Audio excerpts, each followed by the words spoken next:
స్తుతించే సమయం ఆనంద తరుణం పరలోకానుభూతి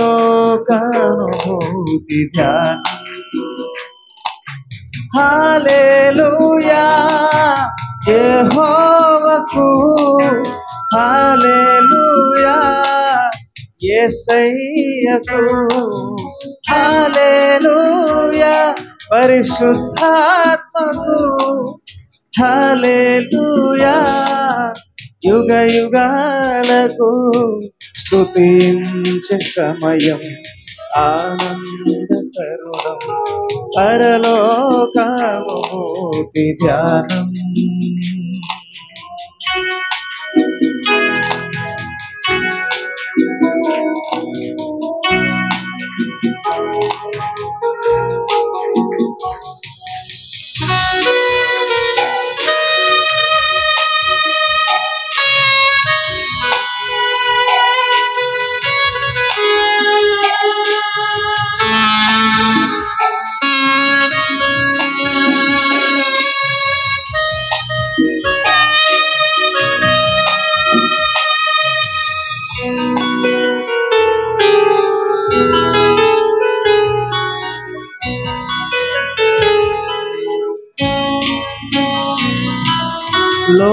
లోకమంతా భారమైన ఆరాధనాత్మరాగా,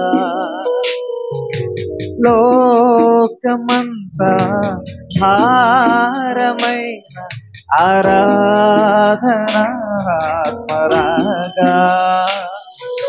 స్వరములన్నీ కలిపి కీర్తించగా, స్వరములన్నీ కలిపి కీర్తించగా కలుగును ప్రభుకు విలువ మహిమ ఘనత ఇంపుగా.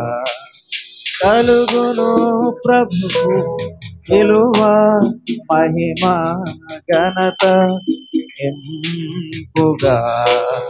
హల్లెలూయా యెహోవాకు, హల్లెలూయా యేసయ్యకు, హల్లెలూయా పరిశుద్ధాత్మకు, హల్లెలూయా యుగ యుగాలకు స్తుతించే సమయం ఆనంద తరుణం పరలోకానుభూతి ధ్యానం.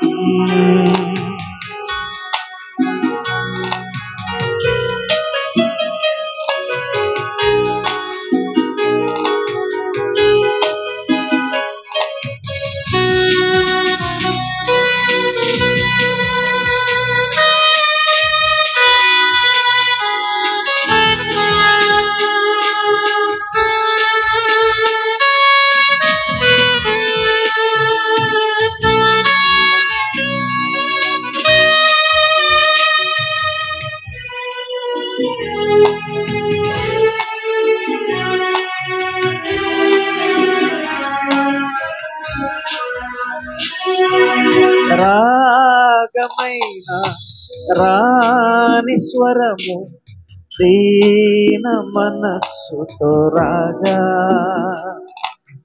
రాగమైన రాని స్వరము దీన మనస్సుతో రాగా, అర్హతలు లేవని త్రోసేయడు, అర్హతలు లేవని త్రోసేయడు, ప్రభులోనే మనకు బలము వరము జయము సర్వము. ప్రభులోనే మనకు బలము వరము జయము సర్వము. హల్లెలూయా యెహోవాకు, హల్లెలూయా యేసయ్యకు, హల్లెలూయా పరిశుద్ధాత్మకు, హల్లెలూయా యుగ యుగాలకు స్తుతించే సమయం ఆనంద తరుణం పరలోకానుభూతి ధ్యానం స్తుతించు ఆనంద తరుణం పరలోకానుభూతి ధ్యానం విశ్వాసి ప్రాణం యేసయ్య గానం వేవేల స్తోత్రార్పణం విశ్వాసి ప్రాణం యేసయ్య గానం వేవేల స్తోత్రార్పణం స్తుతించే సమయం ఆనంద తరుణం పరలోకానుభూతి ధ్యానం. హల్లెలూయా యెహోవాకు, హల్లెలూయా యేసయ్యకు, హల్లెలూయా పరిశుద్ధాత్మకు, యుగ యుగాలకు. ఈ 4 మాటలు గుర్తుపెట్టుకుంటారా? యెహోవాకు, యేసయ్యకు, పరిశుద్ధాత్మకు, యుగ యుగాలకు. హల్లెలూయా యెహోవాకు, హల్లెలూయా యేసయ్యకు, హల్లెలూయా పరిశుద్ధాత్మకు, హల్లెలూయా యుగ యుగాలకు. చాలా ఫాస్ట్గా వచ్చేసింది, చాలా తొందరగా వచ్చింది మీ అందరికి. పాడదామా? హల్లెలూయా యెహోవాకు, హల్లెలూయా యేసయ్యకు, హల్లెలూయా పరిశుద్ధాత్మకు, హల్లెలూయా యుగ యుగాలకు. మరలా పాడదాం. హల్లెలూయా యెహోవాకు, హల్లెలూయా యేసయ్యకు, హల్లెలూయా పరిశుద్ధాత్మకు, హల్లెలూయా యుగ యుగాలకు. స్తుతించే సమయం ఆనంద తరుణం పరలోకానుభూతి ధ్యానం స్తుతించే సమయం ఆనంద తరుణం పరలోకానుభూతి ధ్యానం. దేవునికి స్తోత్రం చెల్లిద్దాం. హల్లెలూయా. ఇందాక కారులో వస్తూ పాస్టర్ గారు రాసిన పాటలు విన్నాను. వాళ్ళ సిస్టర్స్ చేసిన ఆలాపం కూడా విన్నాను. చాలా బ్యూటిఫుల్గా దేవునికి మహిమకరంగా చేయటం నేను గమనించాను. దేవుని నామానికి మహిమ కలుగును గాక. చాలా చక్కగా దైవజనులకు పాడే తలంటు దేవుడిచ్చారు. అలాగే కుటుంబ సభ్యులు, సిస్టర్స్ అందరూ కూడా దేవుడు అందరికీ వరాలు ఇచ్చి చాలా సంతోషించాను. సో దేవుని యొక్క పరిచర్యలో వారు అలా కొనసాగుతూ ఉన్నప్పుడు మీరు సపోర్టివ్గా సహకారులుగా ఉన్నప్పుడు దైవజనులు ఇంకా అనేకమైన గొప్ప కార్యాలు సాధించగలుగుతారు. Praise the lord. దేవుని వాక్యం ధ్యానించే సమయం వచ్చింది. మనం ఒకసారి మన బైబిల్ గ్రంథాలు తెరిచి కొద్ది నిమిషాలు దేవుని మాటలు మనం జ్ఞాపకం చేసుకుందాం. నిర్గమకాండము 33వ అధ్యాయం. మోషేకి ఉన్నటువంటి ఒక కోరికను గురించి ఈరోజు మనం జ్ఞాపకం చేసుకుందాం. మోషే మీలో ఎంతమందికి తెలుసు? మోషే మీలో ఎంతమందికి తెలుసు? సూపర్. చాలా బాగా తెలిసినటువంటి సుపరిచితమైన వ్యక్తి బైబిల్ గ్రంథం మొత్తంలో. ఆ మోషేను గురించినటువంటి 4 మాటలు మనం జ్ఞాపకం చేసుకుంటూ ఆయనకున్నటువంటి ఒక కోరికను మనం ఆలోచించేద్దాం. నిర్గమకాండం 33వ అధ్యాయము. మీ దగ్గర బైబిల్ ఉండి మీరు చక్కగా చదవగలిగిన వారైతే కనుక 18వ వచనం నుంచి కొంచెం చదువుకుందాం. 18వ వచనం నుంచి నిర్గమకాండం 33వ అధ్యాయము 18వ వచనం నుండి కొంచెం చదువుదాం. చదవండి. అతడు అంటే మోషే. మోషే దేవుని సన్నిధిలో ఏమని ప్రార్థిస్తున్నాడంటే ఆయనకున్నటువంటి ఒక కోరికను తెలియచేస్తున్నాడు ప్రభుకి. ఆ కోరిక ఏంటట? దయచేసి నీ మహిమను నాకు కనపడు. రైట్. దయచేసి నీ మహిమను నాకు చూపుమని మోషే ప్రభు సన్నిధిలో ప్రార్థన చేస్తున్నాడు. దేవుని మహిమను చూడాలని ఆశించిన వారందరూ స్తోత్రం చెల్లిద్దాం. హల్లెలూయా. చిన్న ప్రార్థన చేసి దేవుని మాటలు ధ్యానం చేద్దాం. పరిశుద్ధుడా పరలోకమందున తండ్రి, మీకు స్తోత్రాలు. మీ మాటలు చాలా విలువైనవి, శ్రేష్టమైనవి, జుంటె తేనె ధారల కంటే మధురమైనవి, క్రొవ్వు మెదడు దొరికినంత శ్రేష్టమైనవి. అటువంటి రుచికరమైన నీ మాటలు మేమందరం ధ్యానించి గ్రహించి తృప్తిగా మా గృహాలకు వెళ్ళడానికి సహాయం దయచేయండి తండ్రి. సంఘాన్ని ప్రారంభించబడి ఇప్పటికీ 13 సంవత్సరాలుగా మీరు ఏ విధంగా ఈ సంఘాన్ని బలపరుస్తూ సహాయపడుతూ నడిపిస్తూ వచ్చారో, ఏ విధంగా మీ దైవజనులు మీ ప్రేరేపించి మీ కుమారుని బలపరిచి అన్ని విధాలా సహాయపడుతూ ప్రోత్సాహకరంగా ముందుకు తీసుకుని వచ్చారో, వాటన్నిటిని బట్టి మీకు హృదయపూర్వకంగా కృతజ్ఞతాస్తుతులు చెల్లిస్తున్నాను. ఈ దినమున ప్రభువా, ఇదిగో మీ మహిమను కనుపరచుమని మోషే అడిగినటువంటి విధంగా ఈ సంఘానికి మీ మహిమ అవసరమని ఈరోజు మీరు మాట్లాడబోతున్నందుకు స్తోత్రాలు. మమ్మల్ని అందరినీ బలపరిచి మా హృదయాలకి తృప్తి కలిగించుమని యేసయ్య నామములో స్తుతించి ప్రార్థిస్తున్నాము తండ్రి. ఆమేన్. మోషే యొక్క కోరిక ఏంటి చెప్పండి? దయచేసి నీ మహిమను మాకు చూపించుము. దయచేసి నీ మహిమను మాకు చూపించు ప్రభువా. మోషేకి ఎంత చక్కటి ఆశ. దేవుని యొక్క మహిమను ఇశ్రాయేలీయులు ఎక్కడ చూశారంటే,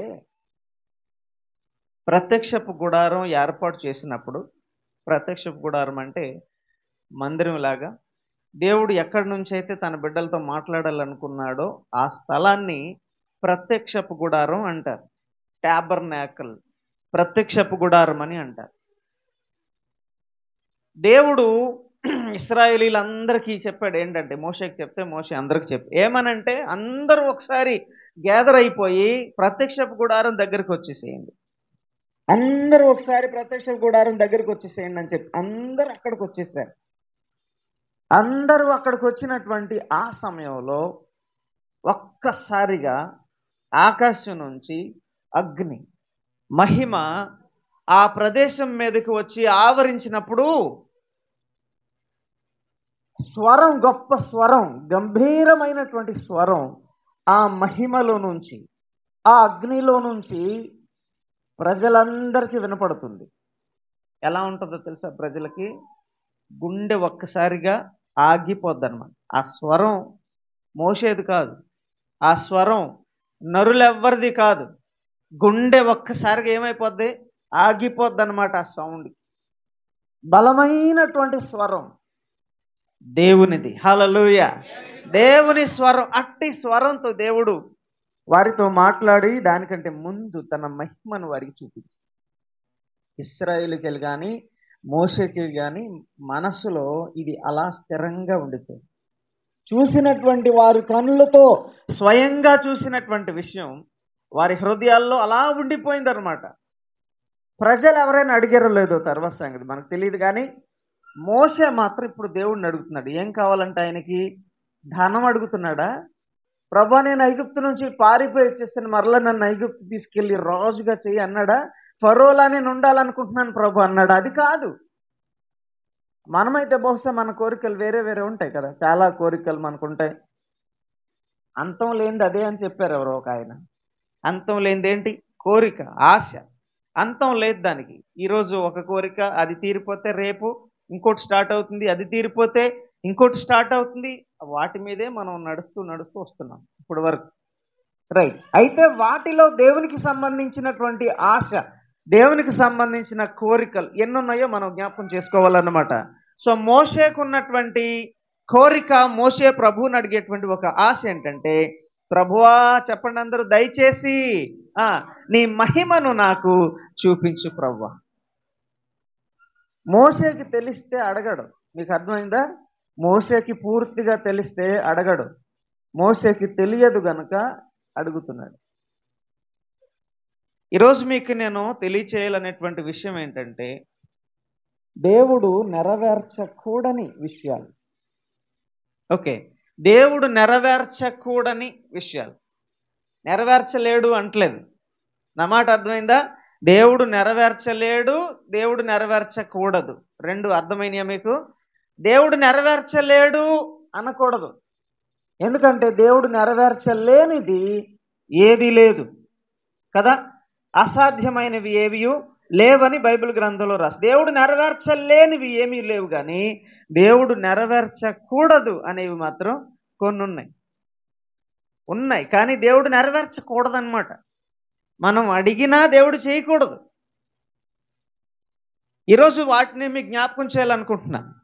మోషే యొక్క ఆశలో నుంచి, అతని కోరికలో నుంచి ఈ మాటలు మీకు నేను తెలియచేస్తాను. దేవుడు మనందరిలో గొప్ప ఆసక్తిని కలిగించి మన జీవితాలకి ఇది ఆశీర్వాదకరంగా చేయునుగాక. దేవుని వాక్యంలో మనం ఇందాక చదివాం, ప్రభా దయచేసి నీ మహిమను నాకు చూపించు. ఒక్కోసారి మనం అడిగే కోరికలు ఎలా ఉంటాయి అంటే, రైట్, ఒక్కోసారి ప్రభువును మనం అడిగే కోరికలు ఎలా ఉంటాయంటే దేవుడు నెరవేర్చకూడదు. అర్థమైందా? దేవుడు నెరవేర్చకూడదు. మనకు తెలియదు కదా దేవుడు ఏం నెరవేర్చవచ్చు, ఏమి నెరవేర్చకూడదు మనకు తెలియదు కాబట్టి మనకేమనిపిస్తే అది అడిగేస్తాం. అందుకే అనుకుంటా కొన్నిసార్లు మనం అడుగుతాం కానీ పొందలేం. రైట్, మనం అడుగుతాం కానీ అది మనకు రాదు. మనసులో అప్పుడు ఏం రావాలంటే థాట్, ఓకే ఇది దేవుని చిత్తం కాదేమో అని సైలెంట్ అయిపోతాం కదా. వేరే అవకాశం, అవసరత ఏదో వస్తుంది, మళ్ళీ దాన్ని దేవుణ్ణి అడగడానికి ప్రయత్నం చేస్తుంటాం. మంచి పని, పర్వాలేదు. సో ఏదేమైనా మనం అడిగేటువంటి అవసరాల్లో, మనుషులు అడిగేటువంటి కోరికల్లో కొన్ని దేవుడు నెరవేర్చకూడదు. మనకు చాలా ఆశ ఉంటుంది అది పొందుకోవాలని, కానీ దేవుడు నెరవేర్చకూడదు. ఆ దేవునికి ఏమైనా కండిషన్స్ ఉన్నాయా? దేవునికి ఏమన్నా లిమిట్స్ ఉన్నాయా? ఎస్, దేవునికి కొన్ని కండిషన్స్ ఉంటాయి. భూలోకంలో దేవుడు కొన్ని విషయాల్ని చేయకూడదు. మనకు అర్థం కాదు, ఆయన చేసినా మనకు అర్థం కాదు. దేవుడేదో చేశాడరా, అర్థం కాలేదనుకుంటాం. దేవుడేదో చేశాడు కానీ మనకు అర్థం కాలేదు. బోధలు కూడా కొన్ని అర్థం కాదు మనకి, దేవుని యొక్క బోధలు శిష్యులకు కూడా అర్థం కాలేదు. మళ్ళీ అయిపోయిన ప్రోగ్రామ్ అంతా అయిపోయి ఇంటికి వెళ్ళిపోయిన తర్వాత శిష్యులందరూ కూర్చొని మళ్ళీ ఆయన్ని అడిగేవారు, ప్రభు నువ్వు ఏదో చెప్పావు అక్కడ, మాకు అర్థం కాలేదు. విత్తువాడు అన్నావు, విత్తనాలు అన్నావు, త్రోవ ప్రక్కన అన్నావు, రాతి మీద అన్నావు, ముండ్ల పొదల్లో అన్నావు, మాకు అర్థం కాలేదు. దేవుడు మళ్ళీ వాళ్ళకి ఎక్స్ప్లెయిన్ చేశాడు క్లియర్గా. విత్తనం అంటే ఇది, త్రోవ ప్రక్కన అంటే ఇది, ముండ్ల పొదల్లో అంటే ఇది. దేవుడు చక్కగా వారికి ఎక్స్ప్లెయిన్ చేస్తే వారికి తెలుసు. ఇలాంటివి చాలా ఉంటాయి దేవుని దగ్గర. ముఖ్యంగా ఈరోజు మనం జ్ఞాపకం చేసుకునేది ఏంటంటే దేవుడు నెరవేర్చకూడని విషయాలు. కొరింథీ పత్రిక ఒకసారి చూడండి. కొరింథీ పత్రిక రెండోది, కొరింథీలోకి రాసిన రెండో పత్రిక, కొరింథీలోకి రాసిన రెండో పత్రిక 12వ అధ్యాయము, కొరింథీలోకి రాసిన రెండో పత్రిక 12వ అధ్యాయము. ఖచ్చితంగా మీరు చదవడానికి ప్రయత్నం చేయాలి, ఓకే, నాకు హెల్ప్ చేయండి. కొరింథీలోకి రాసిన రెండో పత్రిక 12వ అధ్యాయము 1వ వచనం నుండి చదువుదామా?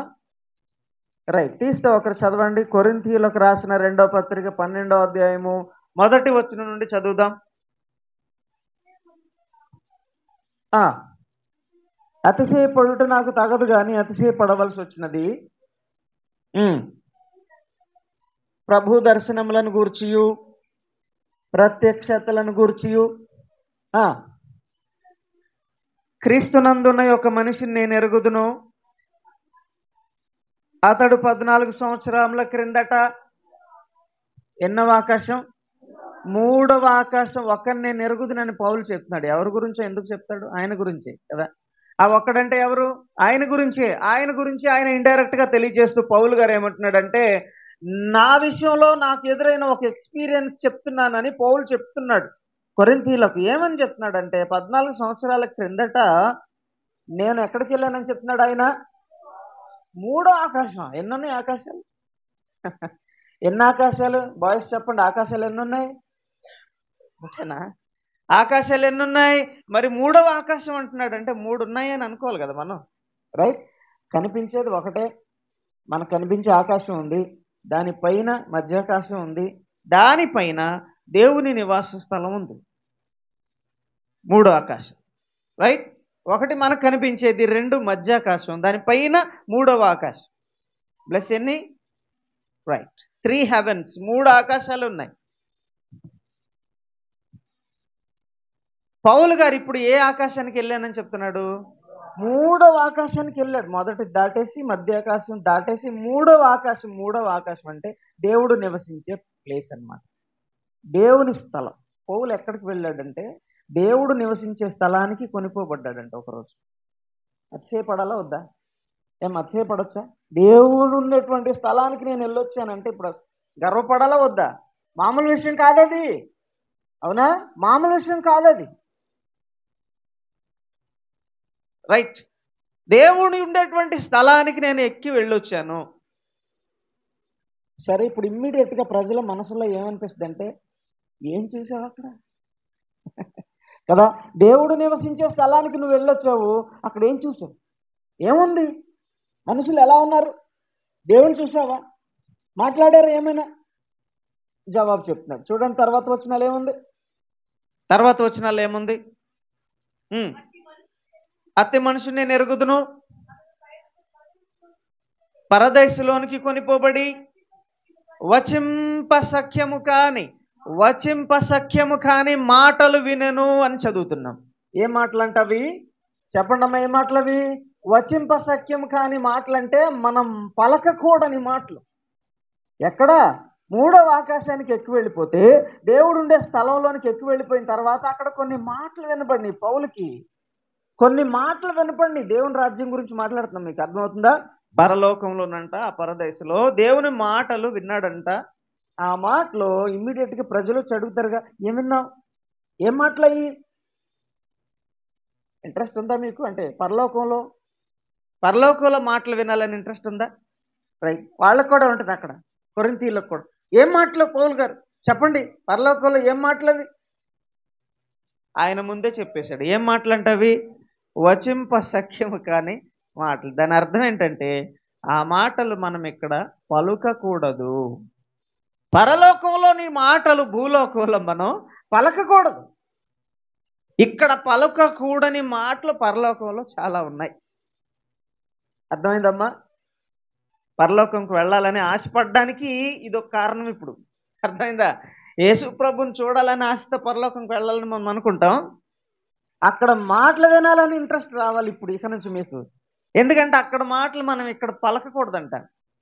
పరలోకంలో మాటలు మనం ఇక్కడ మాట్లాడకూడదు. ఎలా ఉంటాయో మరి. పరలోకంలో ఏ భాష తెలుసా మీకు ఎవరికైనా? పరలోకంలో ఏ భాష? పాత నిబంధన హెబ్రీ భాషలో రాయబడింది కాబట్టి పరలోకంలో హెబ్రీ భాష మాట్లాడతారా? క్రొత్త నిబంధన గ్రీక్ భాషలో రాయబడింది కాబట్టి పరలోకంలో గ్రీక్ భాష మాట్లాడతారా? లేకపోతే వేరే ఇంకో భాష ఏమైనా ఉందా? మనకు తెలియదు కదా. మనకు తెలియదు. భాష ప్రక్కన పెడితే పౌలుకి ఆ మాటలు అర్థమయ్యాయి, కానీ పరలోకంలో ఉన్నప్పుడు మాత్రమే అర్థమయ్యాయి. అది దాటి క్రిందకు వచ్చిన తర్వాత నాకు అర్థమైనాయి, కానీ అది నాకు ఇప్పుడు చెప్పడానికి రావట్లేదు అని ఆయన మాట్లాడుతుంది. అర్థమైందా మీకు? సో వచింప సఖ్యము కాని మాటలు. సో నేను ఈ విషయం మీకు ఎందుకు చెప్తున్నానంటే, మనం అడిగిన దేవుడు ఇప్పుడు అది మనకు చెప్పడు. ప్రభువా, పరలోకంలో ఆ మాటలు వినాలనుంది, ఒకసారి మాకు చెప్పవా? దేవుడు ఏమంటాడంటే, no no no no no. ఎందుకంటే ప్రభు వాటిని ఇక్కడ భూమి మీద చెప్పకూడదు, భూమి మీద పలుకకూడదు. వాటిలో కొన్ని విషయాలు మాత్రమే మనకు చెప్పాడు. పరలోక రాజ్యం దీన్ని పోలి ఉన్నది, దాన్ని పోలి ఉన్నది అని కొన్ని మాత్రం మనకు చెప్పాడు అంతే. మిగతావి ఆయన మనకు చెప్పలేదు. మనం అడిగిన ఆయన చెప్పడు కూడా. పలుకకూడదు అని పౌలే చెప్పేశాడు. సో పరలోకంలో ఉండేటువంటి మాటలు భూలోకంలో పలుకకూడదు. అవి ఇక్కడ పనికిరావు, అంటే మనకు అర్థం కావు అని నా ఉద్దేశం. రైట్. సో దేవుని రాజ్యానికి వెళ్ళాలనే ఆసక్తి ఇప్పుడు మనకి ఇంకొంచెం పెరగాలన్నమాట.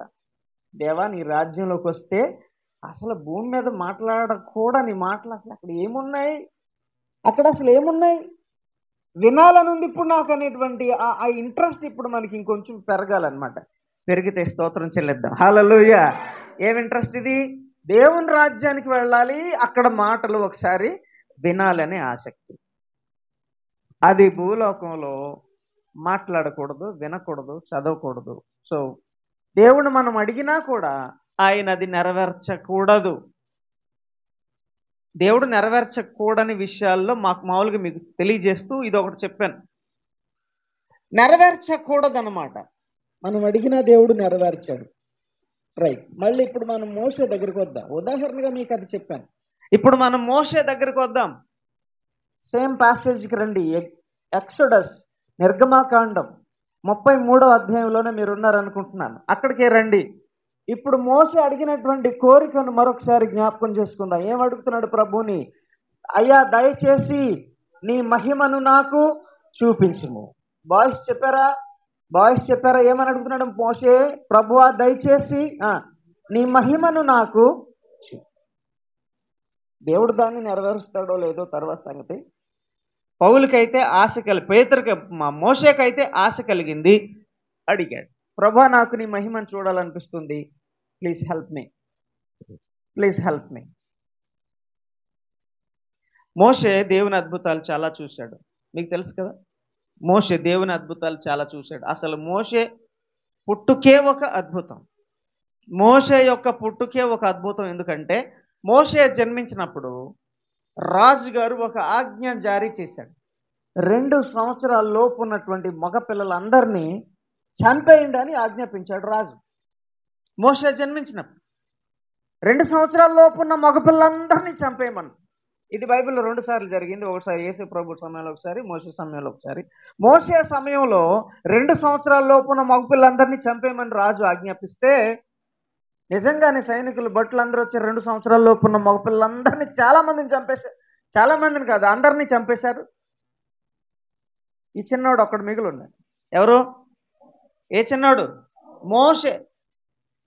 మోషేని ఇప్పుడు తన తల్లి కాపాడడానికి ప్రయత్నం చేస్తుంది. యాక్చువల్గా తల్లి తాను కాపాడుతాను అనుకుంటుంది, కానీ దేవుడు కాపాడాడు మోషేని. సరే, తన తల్లి తాను కాపాడడానికి ప్రయత్నం చేసింది. ఎలా తల్లి కాపాడిందంటే, ఒక జమ్ము పెట్టి తీసుకొని కీలు పూసి, నీళ్లు లోపలికి వెళ్ళిపోకుండా చుట్టూరు కీలు పూసి దాంట్లో మంచిగా వస్త్రాలు, చిన్న పిల్లడు కదా, 2 సంవత్సరాల లోపు అంటే ఎంత? చిన్నోడికి ఎంత వయసు? సంవత్సరమే. సో 2 years అంటే కొంచెం పెద్దోడు. 2 సంవత్సరాల లోపు పిల్లోడు కదా, 3 months 4 months వయసు అన్నమాట. బాగా ఏడుస్తుంటే తల్లి ఎలాగైనా కాపాడాలని చెప్పి జంప్ పెడితే, ఎందుకంటే ఏడుపు వినిపిస్తే వచ్చేస్తారు సైనికులు. ఆ ఇంట్లో ఏడుపు వినిపిస్తుంది. చిన్న పిల్ల చూసి, పిల్ల అయితే ఉంచుదాం, పిల్లడైతే చంపేద్దాం. తల్లి ఇలా బాక్స్ రెడీ చేసి నీళ్ళల్లో అలా విడిచిపెట్టేసింది. బాక్స్తో పాటు నీళ్ళల్లో విడిచిపెట్టేసి. మోషేకు ఒక అక్క ఉంది. అక్కకి చెప్పింది, నువ్వు చూస్తూ ఉండమ్మా ఎటు వెళ్తుందో, ఏమన్నా తేడా ఉంటే నువ్వు నాకు పరిగెత్తుకొచ్చి నాకు చెప్పాను. సో మొత్తానికి బేబీని అట్లా వాళ్ళు కాపాడారు. మోషే యొక్క పుట్టుకే ఒక అద్భుతం అన్నమాట. అసలు పెరిగి బయటపడ్డాడంటే అదే అద్భుతం. ఎందుకంటే మీరు ఆలోచించేయండి ఒకసారి, నీళ్ళల్లో ఒక బాక్స్ ఎంతసేపు వెళ్తుంది? నీళ్ళల్లో ఒక బాక్స్ ఎంతసేపు వెళ్తుంది? కాసేపు అలా ముందుకు వెళ్తుంది. బాక్స్ బరువు పెరిగే కొద్దీ ఏమవుద్ది? నెమ్మదిగా మునుగుద్ది. లేదంటే ఒక్కొక్కసారి ఏమో చేపలు అవి ఇవి అటు ఇటు వెళ్ళినప్పుడు ఇలా వెళ్తున్న బాక్స్ ఇలా తిరిగిపోద్ది కూడా. ఛాన్స్ ఉందా లేదా? రైట్. కానీ మోషే బ్రతికి చక్కగా బయటపడ్డాడంటే, అది కూడా ఫరో రాజు యొక్క గృహంలోకి చేరుకోగలిగాడంటే ఖచ్చితంగా ఇది దేవుని యొక్క చిత్తమే, దేవుని యొక్క ఆలోచనే. అందుకే మోషే దేవుని అద్భుతాలను చూశాడంటున్నాను నేను. చూడటమే కాదు, అసలు పుట్టి ఆయన బ్రతికి బయటికి రావడమే ఒక మహా అద్భుతం అన్నమాట. చాలా అద్భుతాలు మోషే దేవుని యొద్ద చూశాడు. సరే, పుట్టినప్పుడు ఎలాగో జరిగింది అంత చాలా స్టోరీ ముందుకు జరిగిపోయింది. 40 years స్టోరీ. మోషేకి 40 సంవత్సరాలు వచ్చేసినాయి. 40 సంవత్సరాల సమయం వచ్చినప్పటికీ మోషేని ఇప్పుడు దేవుడు సేవకి పిలుస్తున్నాడు. మోషే, నువ్వు సేవకి రావాలి. నేను నీ కోసం ఒక మిషన్ రెడీ చేశాను. ఒక మిషన్ అంటే ఒక పని రెడీ చేశాను. ఆ పని నువ్వు చేసి పెట్టాలి. నువ్వు రాని దేవుడు పిలవడానికి మోషేని ఎలా పిలిచాడో మీకు తెలుసు. ఎలా పిలిచాడు? మోషే గొర్రెలను కాస్తూ ఎక్కడో ఉంటే చెట్టు, చిన్న చెట్టు ఒకటి ఇమ్మీడియట్గా దానికి చూస్తా ఉండగానే సడన్గా మంటలు అంటిగిపోయింది. చిన్న చెట్టు చూస్తూ ఉండగానే మంటలు వచ్చేసింది ఒకేసారి. ఏంటి ఏమైంది అనుకుంటున్నాడు అంతే తప్ప పెద్దగా దగ్గరికి ఏమి వెళ్ళట్లేదు.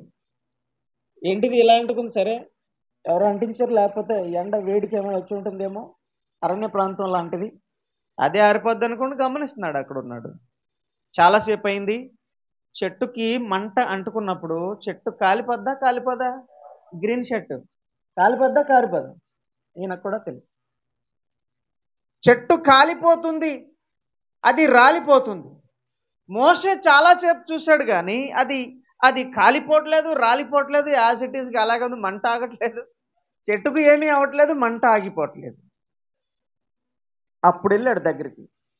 చాలాసేపు గమనించిన తర్వాతే ఎవరైనా స్టెప్ తీసుకుంటారు కదా, మోషే కూడా అదే జరిగింది. కనపడగానే వెళ్ళిపోలేదు, చాలాసేపు అది గమనించినాక ఏం జరగపోయేసరికి ఇప్పుడు వెళ్ళి ఏంటి సంథింగ్ కొత్తగా ఉంది ఏదో చూద్దామని అప్పుడు దగ్గరికి వెళ్ళాడు మోషే.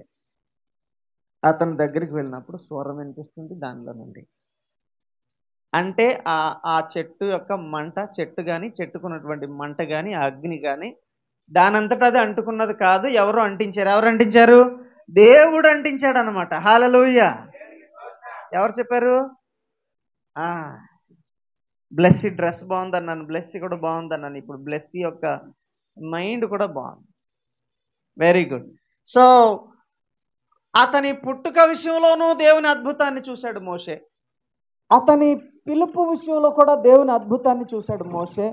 ఇలా చాలా సందర్భాల్లో దేవుని యొక్క అద్భుతాన్ని మోషే డైరెక్ట్గా చూశాడు. దేవుడు అతన్ని ఎలా కాపాడాడో, అతని ద్వారా ప్రజల్ని ఎలా కాపాడాడో అసలు చాలా ఆశ్చర్యం. మోషే నీ చేతిలో ఏముంది? ప్రభా కర్ర ఉంది, కింద పారేస్తే ఏమైందంట? అది ఇమ్మీడియట్గా పాము అయ్యింది.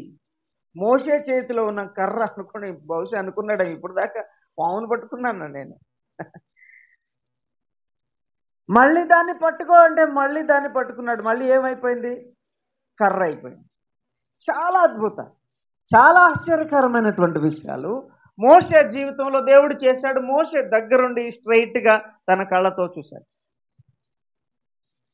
బాగుంది కదా, చాలా అద్భుతాలు చూసావు కదా, చాలు నీకు. లేదు, మోషేకి ఇప్పుడు అది సరిపోవట్లేదు. ప్రభా నేను నా జన్మ నుంచి చాలా విషయాలు చూశాను, నా జన్మలో నువ్వు చేసిన కార్యాలు చూశాను, మండుచున్న పొద చూశాను, 10 ఆజ్ఞలను చూశాను. సాక్షాత్తు దేవుడే మోషే దగ్గర కూర్చొని 10 ఆజ్ఞలను దేవుడు తన ఫింగర్తో రాసి, అగ్నితోనూ రాసి, ఆ 2 పలకలు 10 ఆజ్ఞలు మోషే చేతికిస్తే 40 డేస్ ఒక వ్యక్తి దేవునితో సహవాసం. ఎంత ఆశ్చర్యమో తెలుసా మీకు? ఎంత ఆశ్చర్యమో తెలుసా? ఒక మనిషి దేవునితో 40 డేస్. ఎంత ఆశ్చర్యం అంటే మోషే ఇంకా ఎలా అయిపోయాడంటే, మోషే ఆ 40 రోజులు అయినాక కొండ మీద క్రిందకి దిగి వస్తుంటే ప్రజలు ఆయన ఫేస్ చూడలేకపోయారంట. బాయ్స్ వింటున్నారా? 40 డేస్ తర్వాత మోషే పైనుండి కిందకి దిగొస్తుంటే కొండ మీద నుంచి మోషే ఫేస్ని జనాలు చూడలేకపోయారంట. మోషే ఏమైనా కప్పుకొని మొహాన్ని మేము చూడలేకపోతున్నాం, చాలా వెలుతురు. ఏం వెలుతురు? 40 డేస్ ఎక్కడ కొండ మీద ఉంటే మొహం తెల్లగా అయిపోద్దా? వెలుతురు వచ్చేస్తా ఏంటి? మరి ఎందుకు వచ్చింది అంటే అతడు దేవుని యొక్క ఆ వెలుగులో అక్కడ ఉన్నాడు, దేవుడు అక్కడ ఉన్నాడు అతనితో పాటు. ఎంత మహిమ అంటే, అది ఎంత ప్రభావం అంటే, ఎంత లైటింగ్ కాంతి అంటే, మోషే ఫేస్ అంతా తెల్లగా అయిపోయింది అనమాట. మహిమ ప్రజలు చూడలేనంత లైటింగ్ అంటే ఎంత? ఒకసారి ఆలోచించి. లైట్ని చూడగలరా మీరు? దీన్ని చూడొచ్చు కదా, ఈ లైట్ని చూడొచ్చా? చూడొచ్చు. కాసేపు ఈ లైట్ మీరు చూడొచ్చు కదా. చూడలేకపోతున్నాము అంటే అర్థం ఏంటి దీనికన్నా? రైట్, మోషే ఫేస్ యొక్క లైటింగ్ చూడలేకపోతున్నాం అని అంత ఎక్కువ. అంటే దేవుని ఫేస్ ఎలా ఉంటుందో, 40 రోజులు ఉన్నందుకు మోషే ఫేస్ అలాగ అయిపోతే దేవుని ఫేస్ ఎలా ఉంటుంది అసలు? ఆయనతో ఉన్నందుకు అలా అయిపోయింది ఆయన మొహం. రైట్, అన్ని అద్భుతాలు మోషే డైరెక్ట్గా దేవుని దగ్గర నుండి చూశాడు. ఇప్పుడు ఏమంటున్నాడు మనం చదివిన మాట? ప్రభువా దయచేసి నీ మహిమను నాకు చూపించు. ఇన్ని అద్భుతాలు చూసావు కదయ్యా, ఎన్ని కార్యాలు చూసావు కదా, ఆశ్చర్యకరంగా ఎన్ని పనులు నేను చేశాను, ఇంకా అడుగుతున్నావా? అవును ప్రభువా, నీకు సంబంధించినవన్నీ నాకు తెలియాలి. స్తోత్రం చెల్లిస్తారా? హల్లెలూయా. ఏం తెలుసుకోవాలంట? నీకు సంబంధించినవన్నీ ప్రభువా నాకు తెలియదు. అది ఎలాంటిదైనా పర్వాలేదు ప్రభా. ఇది దేవునిది అంటే చాలు, నాకు చాలా ఇష్టం, తెలుసుకోవాలని ఆశపడుతున్నాను తండ్రి. మోషే యొక్క ఆశను చూసారా ఎలా ఉందో? ప్రభా నీకు సంబంధించినవన్నీ నాకు తెలియాలి. యేసయ్య గురించి ఇంకా ఇంకా ఇంకా తెలుసుకోవాలని ఆశ ఉన్న వాళ్ళందరూ స్తోత్రం చెల్లిద్దాం. హల్లెలూయా. ఎందుకంటే యేసయ్య గురించి ఎంత త్రవ్వినా ఇంకా వస్తూ ఉంటుంది అనమాట. ఎస్, ఆయన అలాంటి మహాదేవుడు, అంత మహోన్నతుడు, అన్ని అద్భుత కార్యాలు చేయగలిగినటువంటి మహాదేవుడు. మోషేకి ఇప్పుడు అనిపిస్తుంది, ప్రభువా నీకు సంబంధించినవన్నీ నాకు తెలియదు. సో నేను నా జన్మ సమయం నుంచి ఇప్పటి వరకు చాలా అద్భుతాలు చూశాను, నువ్వు చేసిన కార్యాలు చూశాను, నా లైఫ్లో చూశాను, ప్రజల లైఫ్లో చూశాను, ఇశ్రాయేలీయుల జీవితాల్లో అన్నీ బాగున్నాయి. కానీ ఒక్క ఆశ మాత్రం నాలో మిగిలిపోయింది, నేను అది చూడలేదు. So I want to see. ఏదైతే నేను ఇప్పుడు చూడలేకపోయానో ఇప్పుడు నేను దాన్ని చూడాలి అనుకుంటున్నాను. ఏంటి మోషే, ఏంటి నీ ఆశ? ఏం లేదు ప్రభువా, దయచేసి నీ మహిమను నాకు చూపించు. అడిగారా ఎప్పుడైనా అడిగారా? దేవా దయచేసి నీ మహిమను నాకు చూపించు. అడిగారా ఎప్పుడైనా? దేవా నీ మహిమను నాకు చూపించుము, దేవా నీ వాక్యమును నాకు చూపించుము, కనుపరచుము, వివరించుము. ఎప్పుడైనా అడిగారా ప్రభుని? దేవునికి సంబంధించిన అడిగారా ఎప్పుడైనా? మనకు సంబంధించిన మనం అడుగుతాం చాలాసార్లు. దట్స్ రైట్, మనుషులం కాబట్టి నో ప్రాబ్లం. మనకు సంబంధించిన మనం ప్రభుని అడగకపోతే ఇంకెవరిని అడగాలి? ఆయన్ని అడగాలి. ఇచ్చేది ఆయన. ఆరోగ్యం బాగపోతే దయచేయి ప్రభు అని ఎవరిని అడగాలి? ఆయన్ని అడగాలి. మరి ఆహారం లేకపోతే ఆయన్ని అడగాలి, చదువులు సరిగ్గా రాకపోతే ఆయన్నే అడగాలి, మంచి మార్కులు సంపాదించుకోలేకపోతే ఆయన్నే అడగాలి, దీవెన ఎక్కడైనా తక్కువైతే ఆయన్నే మనం అడగాలి. ప్రభా నాకు దీవెన కొదువై దయచేయమని ప్రభువునే మనం అడగాలి. దేవుణ్ణే మనం సమస్తం అడగాలి. ఆయనే మనకు అనుగ్రహించేవాడు కాబట్టి ఆయన్నే అడగాలి. కాబట్టి మోషే కూడా ఇప్పుడు ప్రభువా నాకు చాలా విషయాలు తెలిసాయి నీ గురించి, కానీ ఇంకా ఇంకా ఏదో నాకు కొదువులాగా అనిపిస్తుంది. ఏంటి మోషే, ఏంటి నీ సమస్య? నీ మహిమను నాకు దయచేసి చూపించు. ఇంకా ఇంకా ఇంకా ఇంకా తెలుసుకోవాలని ఆశ ఉండటం ఎంత చక్కటి విషయం. బిచ్చగాడు ఒక ఆయన వచ్చాడు ఇంటికి ఒకసారి. బిచ్చగాడు వచ్చి సార్ సార్ అని పిలిస్తే బయటకు వచ్చింది. సార్ కొంచెం భిక్షమయ్యరా. సరే చేపెడితే 10 రూపాయల కాగితం ఉంది. సరే 10 రూపాయల కాగితం ఉంది కదా అని 10 రూపాయల కాగితం అతనికి భిక్షం వేసి లోపలికి వెళ్ళిపోతుంటే మళ్ళీ సార్ సార్ సార్ సార్ ఏంటయ్యా ఏమైంది? కొంచెం బియ్యం ఉంటే వేస్తారా? 10 రూపీస్ ఇచ్చాను కదా, సరిపోయిందా? బియ్యం ఉంటే ఇస్తారా? సరే బియ్యం ఎందుకుండవు? లోపలికి వెళ్ళి కొన్ని బియ్యం తీసుకొని సంచిలో వేసి తీసుకొచ్చి ఇచ్చాం. సరే అని లోపలికి వెళ్ళిపోతుంటే మళ్ళీ పిలుస్తున్నాడు, సార్ సార్ సార్ సార్. ఇంకా మళ్ళీ ఏంటయ్యా? సార్ మీ ఇంట్లో పాత బట్టలు ఏమైనా ఉంటాయి, పాత బట్టలు ఏమైనా ఉంటే ఇస్తారా? ఉంటాయి. సో లోపలికి వెళ్ళి ఏదో వాడనటువంటివో లేకపోతే కొన్నాళ్ళు వాడినవో ఏదో వాళ్ళు కోరుకునే అవే కదా. సో పాత బట్టలు తీసుకొచ్చాం, ఇచ్చాం. పిల్లలు ఉన్నారయ్యా అది ఇది అన్నాడు. సరే ఇచ్చేసి లోనికి వెళ్ళిపోతుంటే మళ్ళీ సార్ సార్ సార్. ఎన్నిసార్లు పిలుస్తావయ్యా? మళ్ళీ సార్ సార్ సార్ అని. సార్ ఏం లేదు, మా ఊరిది కాదు, మేము సెంటర్లో గుడిసెలు వేసుకుని ఉంటున్నాము, నెల రోజులు అయిపోయినాక మేము వెళ్ళిపోతాం. మాకు కొంచెం రాత్రి మీరు తినేసిన తర్వాత మిగిలినటువంటి అన్నం కానీ కూర కానీ లేకపోతే మీ ఇంట్లో పచ్చడి లాంటివి ఏమైనా ఉంటే అవి కానీ ఏమన్నా ఇస్తారా? మాది ఊరు కాదు, పిల్లలు ఉన్నారు. అది ఇంకా ఇంకా ఇంకా అనేటువంటి మాట వింటున్నప్పుడు నాకు ఇది గుర్తొస్తుంది. ఇంకా ఇంకా ఇంకా మనుషులుగా మనకుండేటువంటి ఆశలు, ఆ కోరికలు అవి ఎలా ఉంటాయంటే ఇంకా ఇంకా ఇంకా ఇంకా పొందుకోవాలనేటువంటి, ఇది తీరిపోతే ఇంకోటి, అది జరిగిపోతే ఇంకోటి.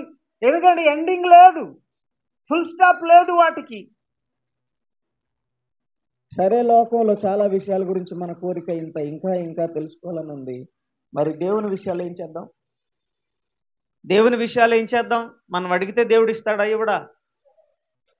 మనం అడిగితే దేవుడు ఇస్తాడా ఇవ్వడా? ఇస్తాడా?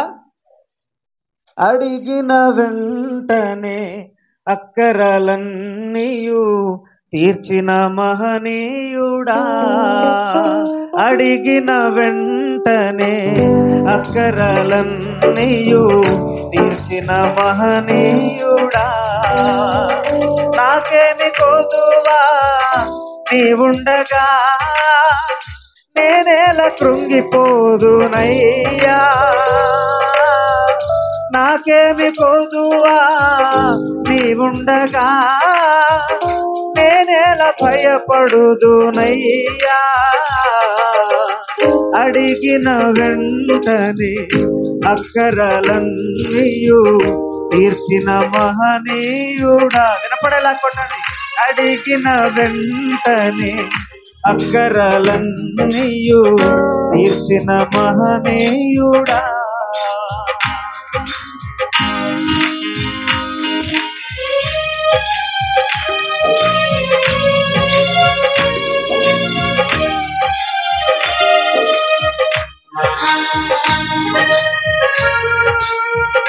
హల్లెలూయా, స్తోత్రం. సంతోషంగా చప్పట్లు కొడుతూ పాడదాం. అవసరతలలో ఆదుకుంటావు, కన్నీళ్లు తుడిచేటి దేవా, నా కొరకు ఆలోచన చేసెడి దేవా, నిరుత్సాహపడనీయవయ్యా.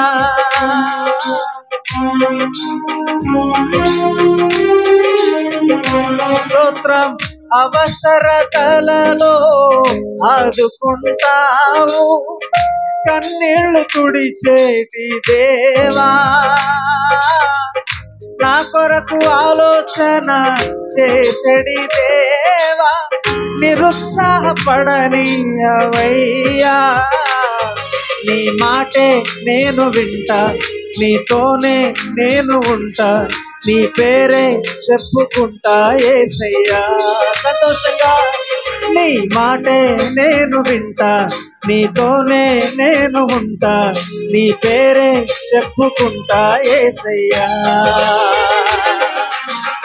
అడిగిన వెంటనే అక్కర స్తోత్రం తీర్చిన మహనీయుడా, అడిగిన వెంటనే అక్కరలన్నీయు తీర్చిన మహనీయుడా. సంతోషంగా నాకేమి కొదువా నీవుండగా, నేనేలా కృంగిపోదునయ్యా, నాకేమి కొదువా నీవుండగా, నేనేలా భయపడుదునయ్యా. అడిగిన స్తోత్రం పడాలి. అడిగిన వెంటనే అక్కరలన్నీయు తీర్చిన మహనీయుడా, అడిగిన వెంటనే అక్కరలన్నీయు తీర్చిన మహనీయుడా. గట్టిగా ప్రభు స్తోత్రం. హల్లెలూయా. ఎందుకంటే మనకి ఏం కోరికలు ఉన్నా మనం అడగాల్సింది ఆయన. తీర్చేటువంటి వాడు కూడా ఆయనే. అందుకే మోషే ఎవరి దగ్గర ఓపెన్ అయినా అవ్వకపోయినా దేవుని దగ్గర మాత్రం ఓపెన్ అయ్యాడు. ఇప్పుడు ప్రభా, నా మనసు ఇప్పుడు దాకా ఎవరికి చెప్పలేదు, దయచేసి నీ మహిమను నాకు చూపించండి. కీర్తనల గ్రంథంలో ఒక మాట చదువుదాం. 27వ కీర్తన చదవండి దయచేసి. 27వ కీర్తన 4వ వచనం చదువుదాం. 27వ కీర్తన 4వ వచనం.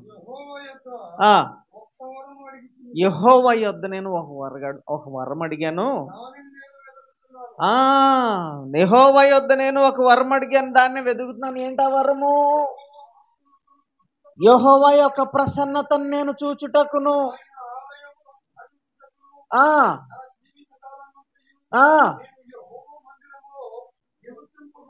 స్తోత్రం చెల్లించారా? ఎందుకంటే ఆయనకు ఒక వరం కావాలని కోరుకుండిపోయిందట ఆ వ్యక్తికి.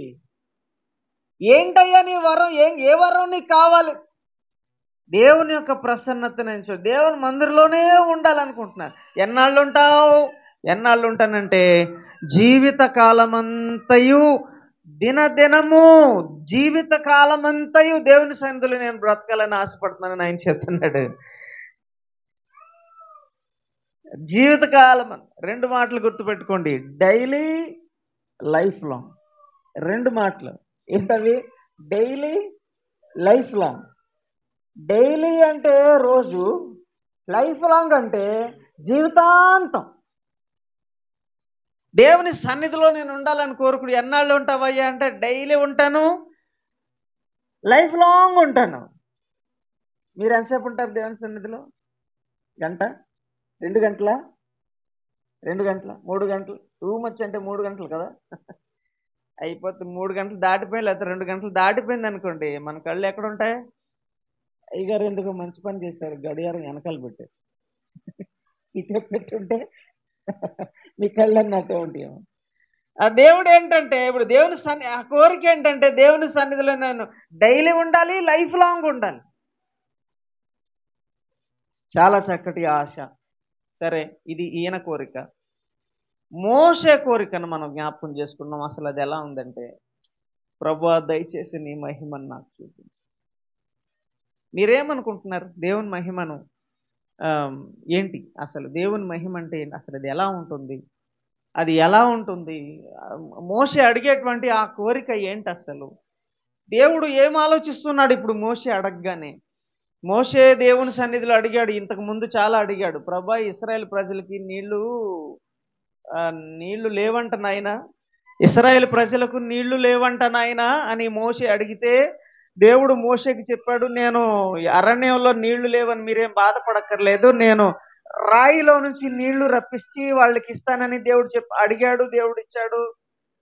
మళ్ళీ కొన్ని రోజులకి మళ్ళీ వచ్చాడు వెనక్కి, ప్రభా ఇశ్రాయేల్ ప్రజలకి నీళ్లు ఉన్నాయి కానీ చేదుగా ఉన్నాయంట ప్రభా, మారా అనే ప్లేస్లో ఉన్నాయి కానీ చేదుగా ఉన్నాయంట ప్రభా అని చెప్పి మళ్ళీ దేవుడు ఇంకో ప్లాన్ చెప్పాడు, చెట్టు కొమ్మని నరికి దాంట్లో నేను చూసుకుంటాను, దేవుడు చేశాడు.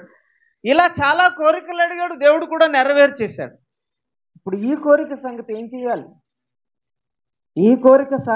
చేయాలి? దేవుడు మోషేకి జవాబు చెప్పాడు. మీరందరూ ఎక్కడున్నారు? నిర్గమాకాండంలో ఉన్నారా? నిర్గమాకాండంలో ఉన్నారా? 33వ అధ్యాయము. ఇప్పుడు చదవండి అమ్మా, మీరు ఎక్కడ వదిలేశారు అక్కడ నుంచి చదవండి. దయచేసి నీ మహిమను నాకు చూపుమనగా ఆయన, రైట్, నిర్గమాకాండం 33వ అధ్యాయము 18 నుంచి మనం చదువుతున్నాము.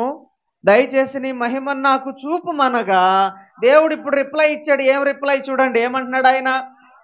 ఆయన నా మంచితనమంతయు. ఆగండి, ఆయన అడిగింది ఏంటి? మంచితనమా? మహిమ కదా, మహిమను అడిగితే మంచితనం అంటున్నాడేంటి ఈయన? నేను అడిగింది ఒకటైతే దేవుడు ఇంకోటి అంటున్నాడేంటి? నేను మహిమను చూపించి ప్రభు అంటే నేను నా మంచితనం చూపిస్తాను అంటున్నాడు ఏంటి ఆయన?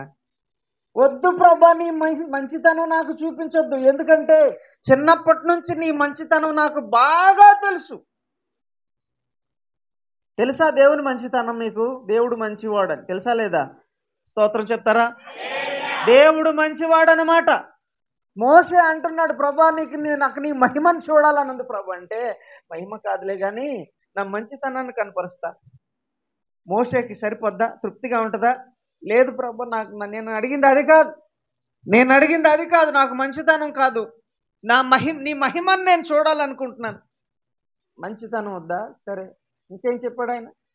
నా మంచితనం చూపించదని అన్నాడు. ఓకే, మోషేకి అది సరిపోదు. తర్వాత యెహోవాను నామమును.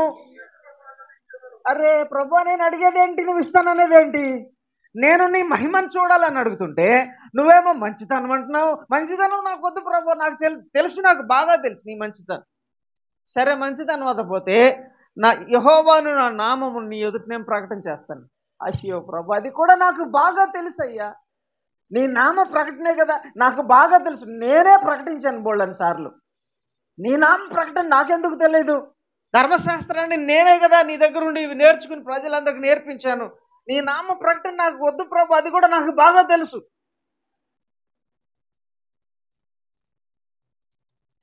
దేవుడిని మోషే ఒకటి అడుగుతుంటే దేవుడేమో ఇంకోటి ఇస్తానని చెప్తున్నాడు.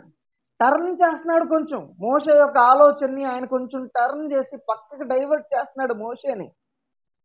అర్థమవుతుందా మీ అందరికీ? మోషే ఒకటి అడుగుతుంటే దేవుడు మోషేని పక్కకి డైవర్ట్ చేస్తున్నాడు. ఎందుకు ఇదంతా జరుగుతుంది మీకు అర్థమవుద్ది ఇప్పుడు. ఎందుకు దేవుడు ఒకటి అడిగితే ఇంకోటి ఇస్తానంటున్నాడు? బ్రెడ్ అడిగితే ఏం తెస్తారు మీ డాడీ? బ్రెడ్డే తెస్తారా? అంతే కదా. బ్రెడ్ అడిగితే బ్రెడ్డే తెస్తారుగా. బైబిల్ గ్రంథంలో రాస్తుంది, ఎవడైనాను తన తండ్రిని రొట్టెని అడిగిన ఎడల రాతినిచ్చునా, చేపనడిగినా, పామునిచ్చునా అని రాస్తుంది. ఏ డాడీ అయినా అంతే కదండి. ఏ డాడీ అయినా అంతే కదా. ఈ డాడీ ఏంటి మరి ఇలా చేస్తున్నాడు? నీ మహిమను చూపించు ప్రభు అంటే మంచితనం చూపిస్తలే అంటున్నాడు పక్కకి. నీ మహిమను చూపించు ప్రభు అంటే నా వాక్య ప్రకటన చూపిస్తాలే. నాకు అసలు అవి వద్దు. ఎందుకంటే నాకు చాలా సార్లు అవి బాగా తెలుసు, పరిచయం. నాకు నీ మహిమను మాత్రమే చూడాలనుంది ప్రభు. రైట్, తర్వాత చదువుతారా? నేను కరుణించు వాణ్ణి కరుణించుదును, ఎవని ఎందుకు కనికరపడుతును, వాని ఎందుకు కనికరపడుతును. వస్తున్నాడు ఇప్పుడు దేవుడు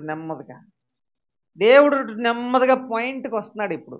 ప్రభువా నీ మహిమను నాకు చూపించమని నువ్వు అడిగావు మోషే, బాగానే ఉంది. చిన్న ప్రాబ్లం ఉందయ్యా ఇక్కడ. నీవు నా ముఖమును చూడజాలవు అంటే నీవు నా ముఖాన్ని చూడలేవు, నీకు అది సాధ్యం కాదు.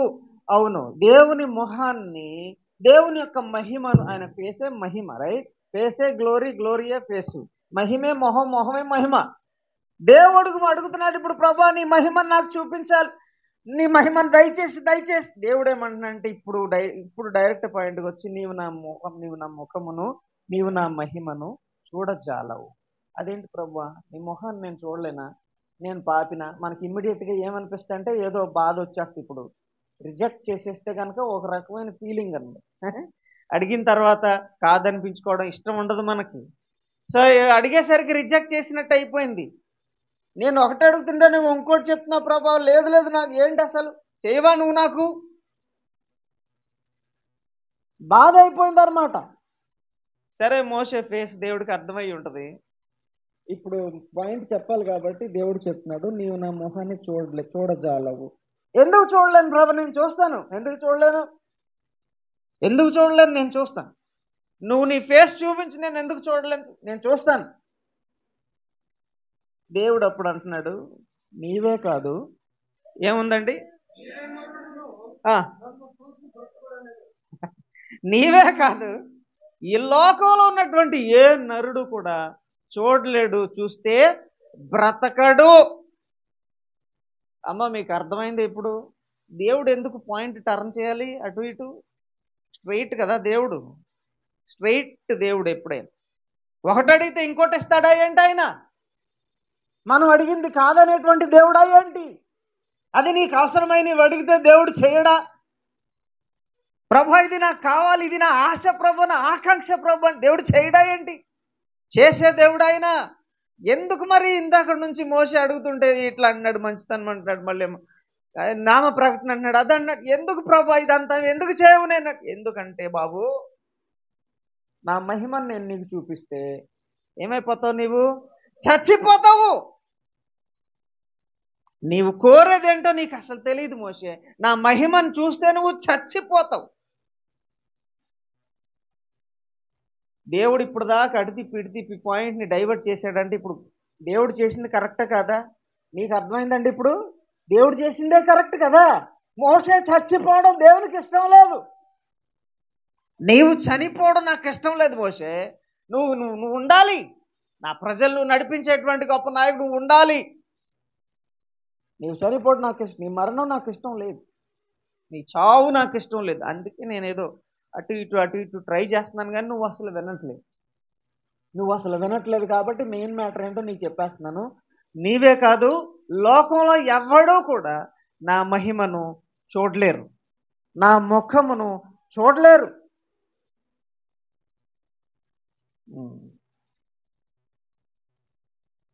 మిమ్మల్ని అడగాలి ఇప్పుడు నేను, ఎవరైనా చూసారా యేసయ్య? దేవుడిని ఎవరైనా చూసారా? దేవుడు తానే చెప్తున్నాడు డైరెక్ట్గా, ఏమని? చూడలేరు.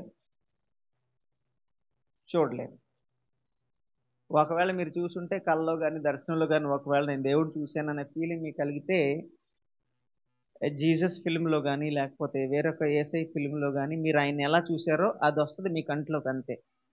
ఒరిజినల్ జీసస్ మీ కంట్లోకి ఎప్పుడు రాడు. మీరు ఆయన్ని చూడలేరు. చూస్తే నిద్రలో నుంచి ఇంకా లేవరు. అర్థమైందమ్మా? ఎందుకంటే ఆయన మహిమ లాంటిది, ఆయన ప్రభావం అలాంటిది. ఇప్పుడు చెప్పండి, మీకు తెలిసినంత చెప్పండి దేవుడి గురించి. ఎలా ఉంటాడు యేసయ్య? యేసయ్య ఎలా ఉంటాడు? మనకు తెలిసినంత వరకు మాట్లాడుకుందామా? యేసయ్య ఎలా ఉంటాడో, ఆయన రూపం ఎలా ఉండొచ్చు యేసయ్య? సరే, పరిశుద్ధతకు గుర్తు తెలుపు కాబట్టి తెలుపు అనుకుందా. సరే, ఎందుకంటే పరలోకంలో అంతా రైట్. ఓకే, తెల్లటి అంగి అనుకుందాం.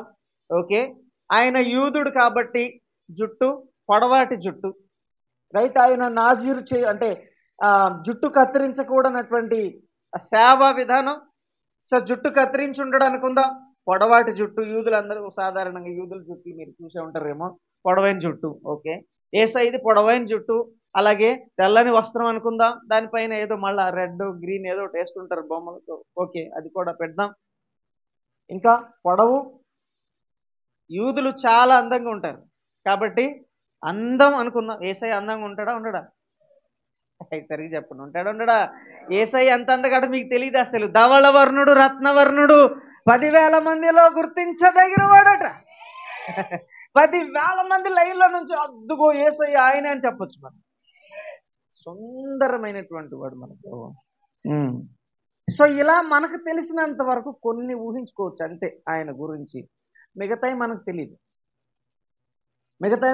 నిజంగా ఇంకెలా ఉంటాడు ఆయన అంటే నాకు తెలియదు, నీకు తెలీదు.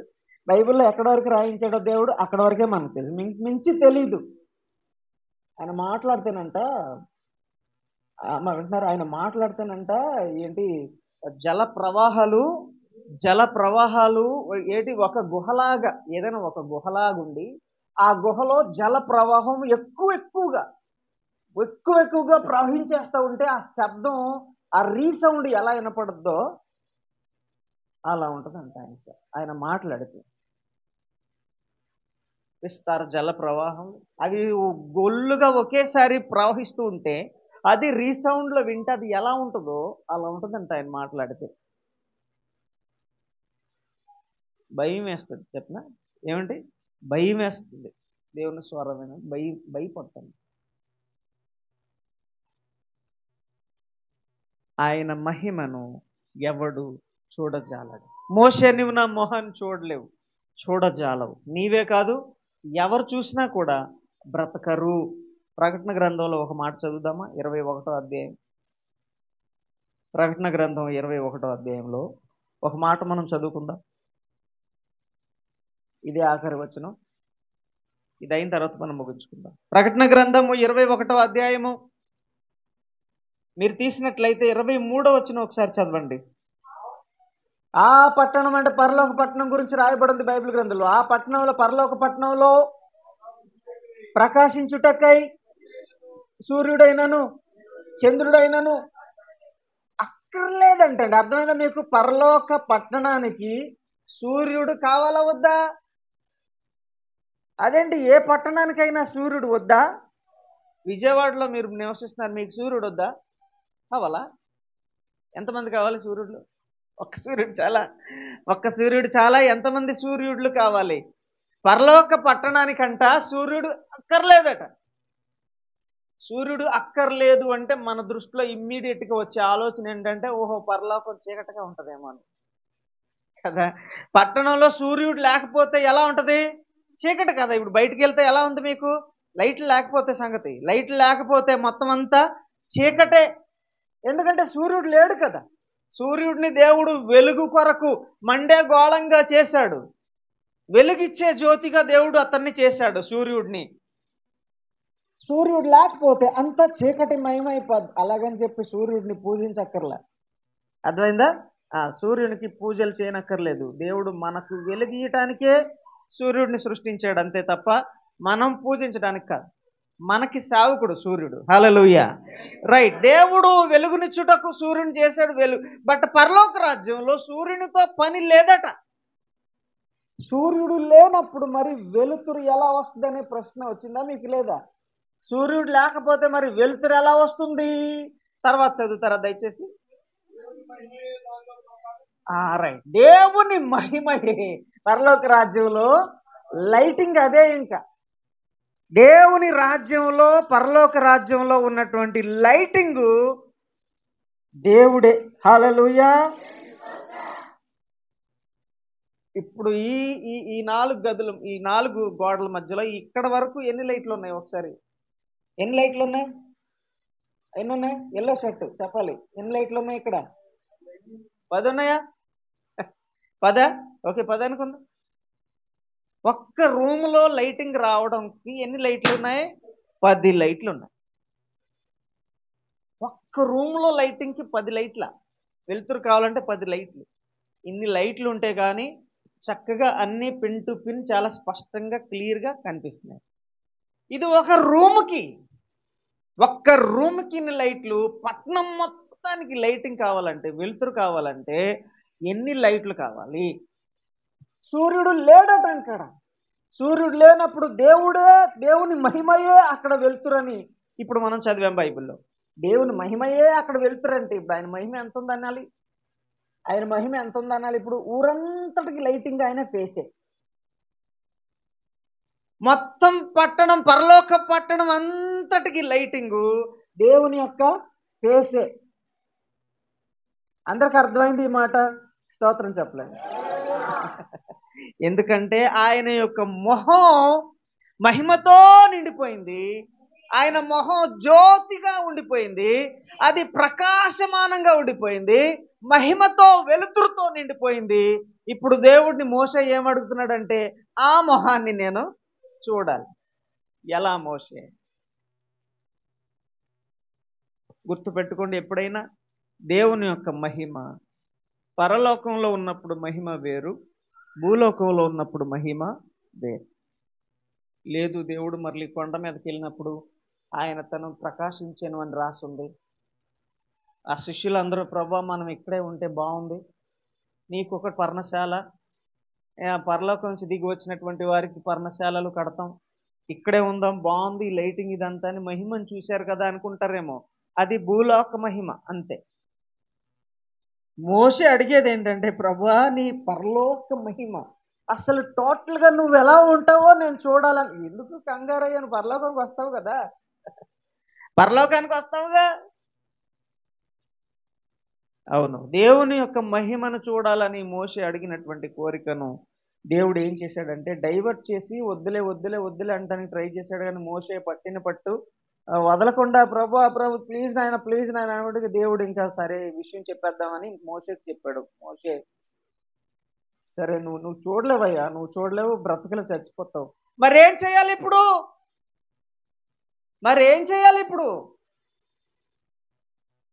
అరే చెప్పులే, కొత్త చెప్పులు కొనుక్కోవాలని ఎప్పుడైనా అనిపించిందా? కొనుక్కున్నావా?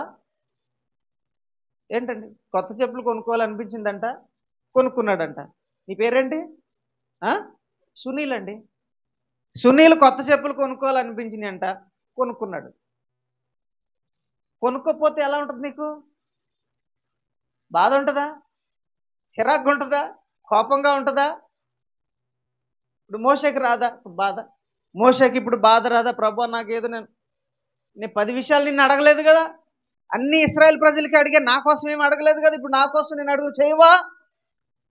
నువ్వు చేయవా ప్రభా నేను అడిగితే? మోషేకి బాధ రాదా? కోపం రాదా? ఆవేదన రాదా? దేవుని మీద ఏమన్నా కొంచెం ఆ నెగిటివ్ ఫీలింగ్స్ ఏంటి ప్రభా? నువ్వు అసలు నేను అడిగితే నువ్వు కాదంటున్నావు, చేయనంటున్నావు. దేవునికి మనమంటే ప్రేమ చాలా ఎక్కువ. హల్లెలూయా.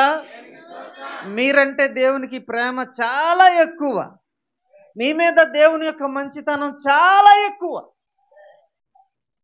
మన మీద అంత ఎక్కువ ఉంటే మోషే మీద ఎంత ఉంటుంది తెలుసు? అసలు 6,00,000 కాల్బలం మనుషుల్ని నడిపించినటువంటి ఏకైక నాయకుడు మోషే. దేవుని వాక్యంలో మోషే గురించి ఏం రాసిందంటే, నా ఇల్లంతటిలో నమ్మకస్తుడు మోషే. ఇల్లు అంటే ఏదో మన ఇల్లు అనుకుంటున్నారు. ఇల్లు అంటే భర్త, భార్య, పిల్లలు, తల్లిదండ్రులు, ఇదే ఇల్లు అనుకుంటున్నారేమో. ఇల్లు అంటే దేవుని యొక్క క్రైస్తవ్యం అంతట్లో కల్లా నమ్మకమైన వాడు ఎవరండి అంటే మోషే అంట. 2 లక్షణాలు మోషేలో ఉన్నాయి, ఇంకెవ్వరిలో లేనంత ఎక్కువ. ఫైనల్ గా చెప్పాడు అనమాట దేవుడు, ఇదే మోషే టాప్ ఇందులో అన్నట్టు. ఏంటది? మొదటిది ఇది నమ్మకత్వం. నా ఇల్లు అంతట్లో నమ్మకస్తులు అంటే మోషే అంత నమ్మకస్తులు ఇంకెవరు లేరని అర్థం. తీసి పడేయండి ఒకటి. రెండోది ఏంటో తెలుసా? మోషే భూమి మీద, టోటల్ భూమి మీద మిక్కిలి సాత్వికుడు మోషే అని దేవుడు చెప్పేశాడు. టోటల్ భూమి అంతటి మీద సాత్వికుడు అంటే మోషేనే, ఇంకెవరు లేరు. భూమి మీద మొత్తం అంతట్లో జ్ఞానవంతుడు అంటే ఎవరు? సొలొమోన్. జ్ఞానవంతుడు మొత్తం అంతట్లో అంత జ్ఞానం ఇంకెవరికి లేదు అంటే ఎవరి గురించి? సొలొమోన్. అలాగనమాట. ఇది మొత్తం అందరిలో నమ్మకస్తుడు అంటే మోషేనే, మొత్తం అందరిలో సాత్వికుడు అంటే మోషేనే. ఇంత మంచి లక్షణాలు నేను ఒక్కడనే కలిగి ఉన్నాను అంటే హైలీ క్వాలిఫైడ్ అనమాట. హైలీ క్వాలిఫైడ్ నేను. ఇప్పుడు వచ్చి నేను నీ సన్నిధిలో నీ మహిమను చూపించి ప్రభు అని అడుగుతుంటే నువ్వు చేయనంటావా తండ్రి? దేవుడు అంటే ఏమనుకుంటున్నారు మీరు? మనం అడిగితే ఆయన చెయ్యని దేవుడు అనుకుంటున్నారా? ఎప్పుడైనా అనిపించిందా ప్రభు నువ్వు చేయవని? ఎప్పుడైనా అనిపించిందా? దేవుడు చేయడు అని ఎప్పుడైనా అనిపిస్తే కనుక తప్పు మీరు. ఎందుకంటే దేవుడు మనకి కావలసినటువంటి వాటిని అనుగ్రహించే దేవుడు. అలా అనుగ్రహించబట్టే మీరు ఇక్కడ దాకా వచ్చారు ఇంతకాలం. దేవుడు మనం అడిగినవి చేసే దేవుడు. ఇప్పుడు మోషే సంగతి ఏం చేయాలి? పక్కన పడద్దాం. ఇక మోషే సైలెంట్ గా సైడ్కి వెళ్ళిపోవాల్సిందేనా? దేవుని దగ్గర ప్లాన్ బి ఉంటుంది. స్తోత్రం చెల్లిస్తారా? దేవుని దగ్గర ప్లాన్ బి ఉంటుంది. ప్లాన్ ఏ అంటే ఒకటి, ప్లాన్ బి అంటే రెండో ప్లాన్ అన్నమాట. అరే మనం అట్లా వెళ్దాం, అది వెళ్ళి చేద్దాం, అది కుదరకపోతే కనుక ఇటు వచ్చేసి ఇది చేసుకుందాం. అర్థమైందా మీకు? మన ప్లాన్లు ఉంటాయి కదా మనకి. ఈ మేబీ కార్యక్రమాలు ఇలాంటివి పెట్టుకున్నప్పుడు సాధారణంగా సావుకుల ప్లాన్లు ఎలా ఉంటాయి అంటే మనం అక్కడ పెట్టుకుందాం, ఒకవేళ వర్షం లాగా ఇలాంటి ఇబ్బందులు ఏమైనా వస్తే మనం మందిరంలో పెట్టేసుకుందాం ప్రార్థన. Plan B. భోజనాలు అయ్యి మనం అరేంజ్మెంట్ చేసుకుందాం, ఒకవేళ పలావ్ బిర్యానీలు అయిపోతే వైట్ రైస్ రెడీగా ఉంచండి, 20 కేజీలు కట్ట రెడీగా ఉంచండి. కార్యక్రమాలు అవునా? ప్లాన్ బి అంటాం దాన్నే. దేవుని లక్షణాలు అవి మనకు వచ్చినాయి, లేకపోతే మనకేం తెలుసు ఇంత జ్ఞానం. స్తోత్రం చెల్లించండి. హల్లెలూయా. రైట్. దేవుని దగ్గర ప్లాన్ బి ఉంది. సరే, ఇప్పుడు ప్లాన్ బి ఏంటి ప్రభు? ఇప్పుడు చదువుతారా? తర్వాత లాస్ట్ క్లోజ్ అయింది మనది. ఫస్ట్ ఏం చదివి? ఎక్సోడస్, నిర్గమకాండం 33వ అధ్యాయము. ఎన్నో వచనం దాకా చదివారు? ఇందాక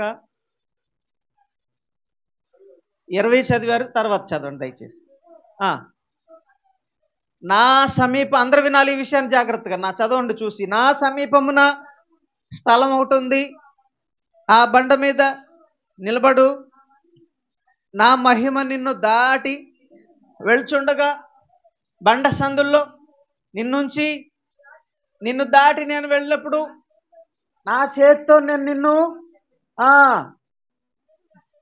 తీసినప్పుడు నా వెనుక పార్శ్వము, నా వెనుక భాగమును చూచెదవు, నా ముఖమును రైట్ చెప్పాను. రైట్ గాయ్స్, వింటున్నారు? అర్థమైందా మీకు ఇప్పుడు? ఇది దేవుని దగ్గర ప్లాన్ బి ఉంది. ప్రభా నువ్వు చూస్తే చచ్చిపోతావు అని చెప్తున్నావు, మరి ఏంటి ప్రభా? నా కోరిక ఇంకా తీరకుండా అలాగే ఉండిపోవాల్సిందేనా? నా కోరిక తీరకుండా అలాగే ఉండిపోవాల్సిందేనా? జనాలు ఏదో ఒక తప్పుడు అభిప్రాయం చెప్తూ ఉంటారు మనకి. కోరిక తీరకుండా చచ్చిపోతే ఏంటంట? కోరిక తీరకుండా చచ్చిపోతే ప్రేతాత్మలయ్యి తిరుగుతూ ఉంటారంట ఇక్కడిక్కడే. అలాంటివి ఉంటాయి అసలు? చనిపోతే ఆత్మ ఎక్కడికి వెళ్ళిపోద్ది? దాన్ని దయచేసిన దేవుని దగ్గరికి వెళ్ళిపోద్ది. చనిపోయిన తర్వాత కోరికలు తీరకుండా చచ్చిపోయాడండి, అందుకనే ఇక్కడెక్కడ తిరుగుతున్నాడు, ఇక్కడెక్కడ తిరుగుతాయి ఏంటి ఇది ఏమన్నా?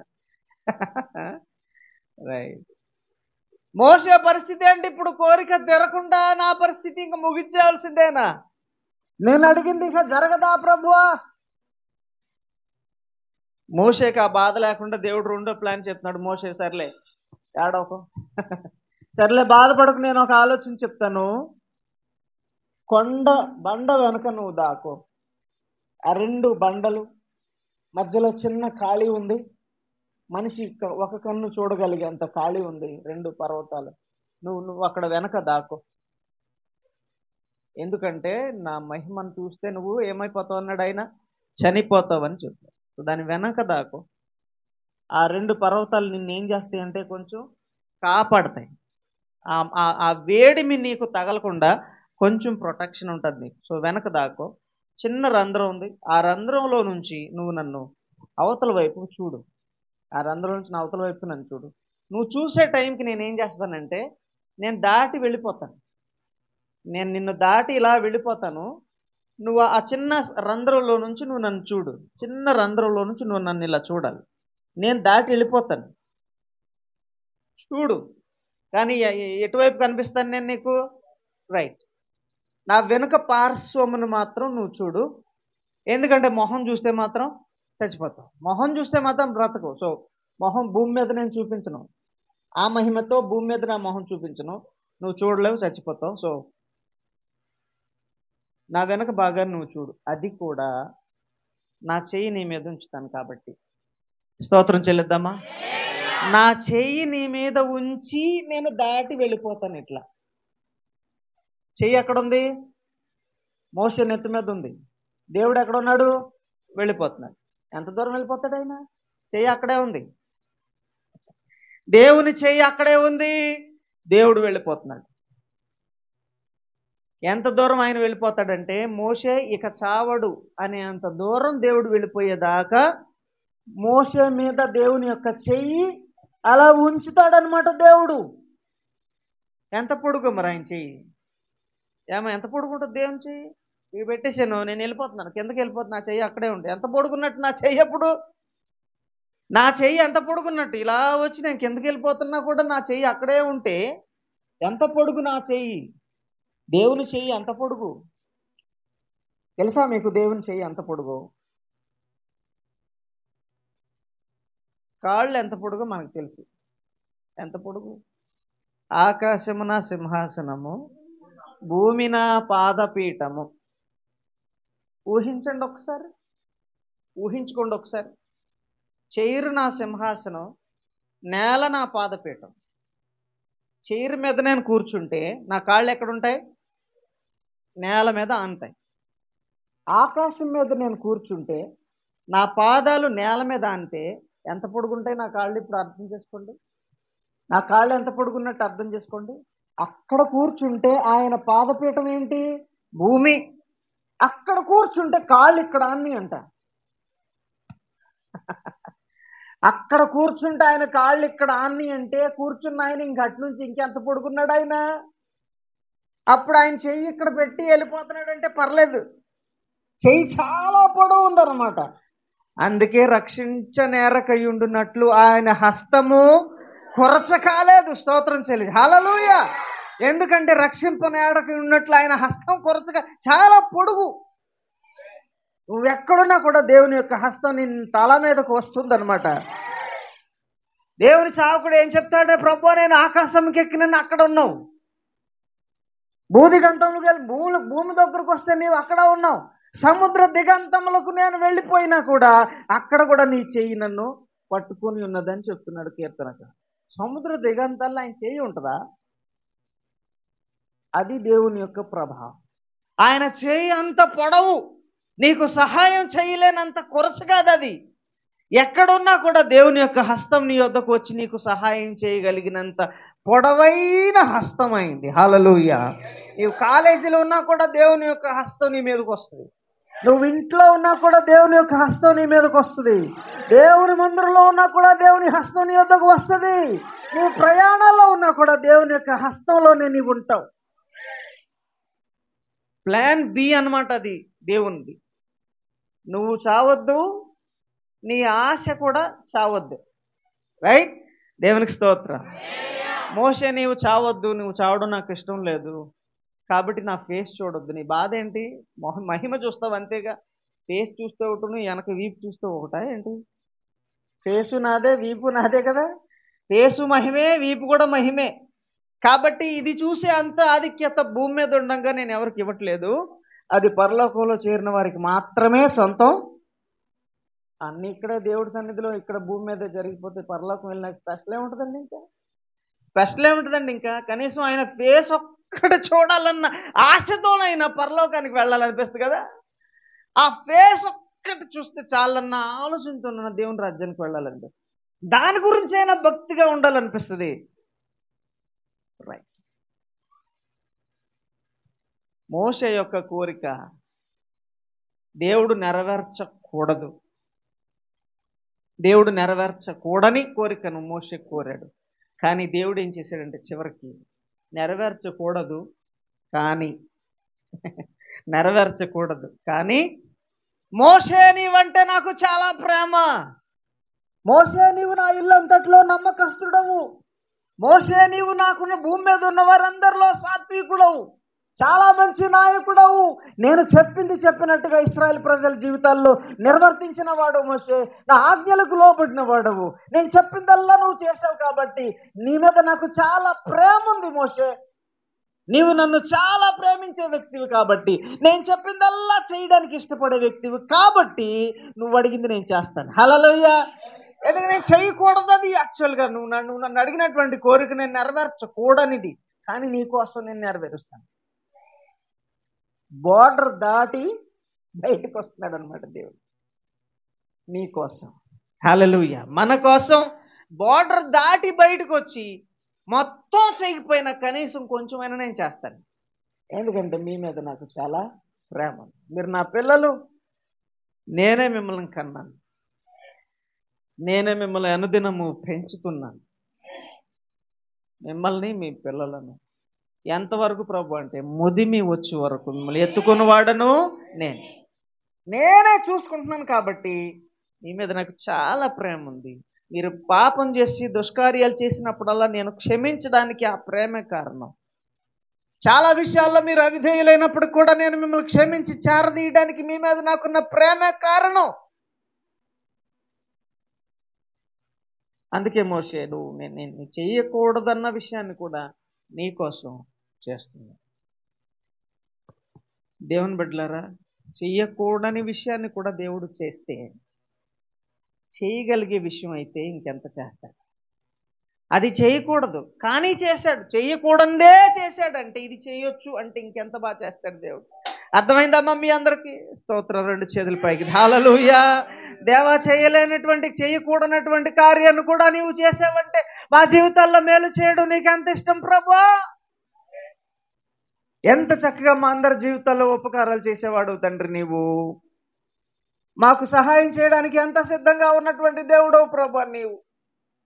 నీ ఆశ మా మీద ఎంత ఉన్నతంగా ఉన్నది ప్రభువా. నీ చిత్తం ఎంత బలముగా ఉన్నది ప్రభువా. మమ్మల్ని ఎంతగా ప్రేమిస్తున్నావు తండ్రి. దేవుని ప్రేమ మనం ఆయన యందు భయభక్తులు కలిగేలా మనం చేయాలి. అందుకే మనం నమ్మకంగా దేవుని సన్నిధిలో సాత్వికంగా మోషే వంటి జీవితం జీవిస్తే మోషేకి దేవుడు నెరవేర్చినట్టుగా మన జీవితాల్లో కూడా ఆయన సమస్తాన్ని నెరవేర్చే సమర్థుడు. హల్లెలూయా. తలలు ఉంచుదాము ఒక్క నిమిషం. తలలు ఉంచి ఒక్క నిమిషం లేచి నిలబడి విన్న వాక్యాన్ని ఒకసారి జ్ఞాపకం చేసుకుని మనమందరూ లేచి నిలబడి తలలు వంచి విన్న వాక్యాన్ని ఒకసారి జ్ఞాపకం చేసుకొని విన్న వాక్యాన్ని జ్ఞాపకం చేసుకుని ఒకసారి ప్రభు సన్నిధిలో చిన్న ప్రార్థన చేసుకుందామా. ప్రభు, నా జీవితంలో ఇదిగో మోసే వంటి కోరికలు నాకు కూడా చాలా ఉన్నాయి. నేను ఆలోచన చేసినటువంటి విషయాలు నా జీవితంలో కూడా చాలా ఉన్నాయి ప్రభువా. నెరవేర్చకూడని విషయాలే నీవు చేసావంటే, ఇది నెరవేర్చవచ్చు అంటే ఇంకా నువ్వెంత బాగా చేస్తావు ప్రభువా. నా జీవితంలో నీవు సహాయం చేస్తే ఇంక నన్ను ఎవడు ఆపలేడు ప్రభు. నా జీవితంలో నీవు తప్ప ఇంత సహాయం చేయగలిగిన వారు మరెవరూ లేరు ప్రభువా.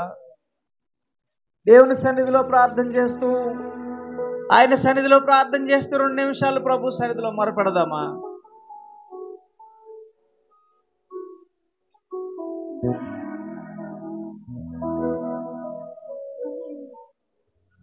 Praise the lord.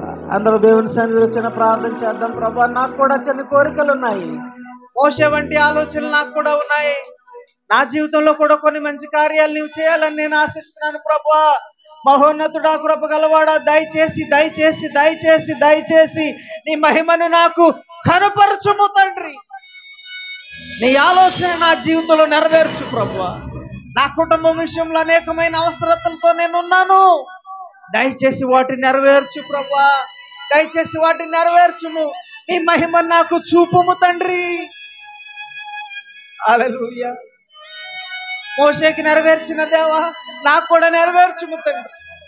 మోషే జీవితంలో కార్యములు చేసిన వాడా, నా జీవితంలో కూడా యేసయ్యా యేసయ్యా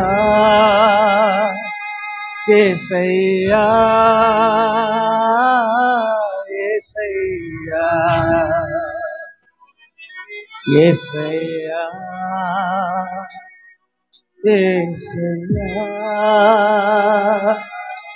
యేసయ్యా యేసయ్యా. హల్లెలూయా. ప్రభు సన్నిధిలో ప్రార్థన చేస్తున్నారా? మేలు చేయక నీవు ఉండలేవయ్యా, ఆరాధించక నేను ఉండలేనయ్యా. మేలు చేయక నీవు ఉండలేవయ్యా, ఆరాధించక నేను ఉండలేనయ్యా. యేసయ్యా యేసయ్యా యేసయ్యా యేసయ్యా. మాట్లాడతారా? యేసయ్యా యేసయ్యా యేసయ్యా యేసయ్యా. మేలు చేయక నీవు ఉండలేవయ్యా, ఆరాధించక నేను ఉండలేవయ్యా. మేలు చేయక నీవు ఉండలేవయ్యా, ఆరాధించక నేను ఉండలేనయ్యా. హల్లెలూయా. స్తోత్రం ప్రభువా. ప్రార్థన చేయండి, ప్రతి ఒక్కరు ప్రార్థన చేయండి. ప్రభా, మోషే జీవితంలో అతని కోరికను తీర్చి సహాయం చేసిన వాడా, నాకు కూడా సహాయం దయచేయము. నాకు కూడా ఉపకారం చేయి ప్రభా. హల్లెలూయా. గొప్ప కార్యములు చేయి, గొప్ప కార్యములు చేయి ప్రభా. హల్లెలూయా. స్తోత్రం తండ్రి, నీకు వందనాలు. స్తోత్రం నిన్ను నమ్మినట్లు నేను వేరే ఎవరిని నమ్మలేదయ్యా. నీకు నాకు మధ్య దూరం తొలగించావు, వదిలుండలేగా. హల్లెలూయా. స్తోత్రం ప్రభు. నిన్ను నమ్మినట్లు నేను వేరే ఎవరిని నమ్మలేదయ్యా. నీకు నాకు మధ్య దూరం తొలగించావు, వదిలుండలేక. నా ఆనందం కోరేవగా, నాశను తీర్చేవా. స్తోత్ర. నా ఆనందం కోరేవగా, నాశను తీర్చేవాడా. ప్రియలున్న ప్రేమ అయ్యా, నిజమైన ధన్యత. యేసయ్యా యేసయ్యా. స్తోత్ర. యేసయ్యా యేసయ్యా. పాడాలి పాడాలి. స్తోత్ర. యేసయ్యా యేసయ్యా యేసయ్యా. మేలు చేయక నీవు ఉండలేవయ్యా, ఆరాధించక నేను ఉండలేనయ్యా. మేలు చేయక నీవు ఉండలేవయ్యా. ఆరాధించక నేను ఉండలేనయ్యా. సంతోషంగా చెప్పలు కొడదా. హల్లెలూయా. దేవా, మోషే విషయంలో సహాయపడినవాడా, మోషేకి నీ మహిమను కనపరిచిన వాడా, నాకు నువ్వు చూపించు ప్రభా, నాకు నీ మహిమను కనపరచు ప్రభా, నన్ను నువ్వు ఆశీర్వదించు ప్రభా.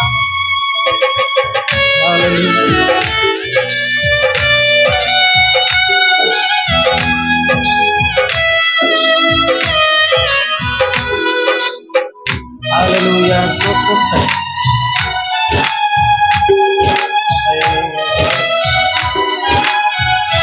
ఆరాధించే వేళలందు, ఆరాధించే వేళలందు నీదు హస్తములు తాకాయి నన్ను. పశ్చాత్తాపము కలిగే నాలో నేను పాపినని గ్రహించగానే. హల్లెలూయా. స్తోత్రం. అందరూ పాడదాం. ఆరాధించే వేళలందు నీదు హస్తములు తాకాయి నన్ను. పశ్చాత్తాపము కలిగే నాలో నేను పాపినని గ్రహించగానే. నీ మేళ్లకు అలవాటయ్యి నీ పాదములు వదలకుంటే. నీ మేళ్లకు అలవాటయ్యి నీ పాదములు వదలకుంటే. నీకిష్టమైన దారి కనుగొంటి నీకు చేరి. పాడుతున్నారా? యేసయ్యా, యేసయ్యా, యేసయ్యా, యేసయ్యా. సంతోషంగా యేసయ్యా, యేసయ్యా, యేసయ్యా, యేసయ్యా. మేలు చేయక నీవు ఉండలేవయ్యా. ఆరాధించక నేను ఉండలేనయ్యా. మేలు చేయక నీవు ఉండలేవయ్యా. ఆరాధించక నేను పాపములు చేశాను నేను, పాపములు చేశాను నేను. నీ ముందర కాతల ఎత్తలేను. క్షమించగలిగే నీ ఓదార్చింది నారాధనను. పడతారా? పాపములు చేశాను నేను, నీ ముందర కాతల ఎత్తలేను. ప్రభువా, క్షమించగలిగే నీ మనసు ఓదార్చింది నారాధనలో. నా హృదయము నీతో అబ్బా, నీకు వేరై మనలేనని. పడదాం.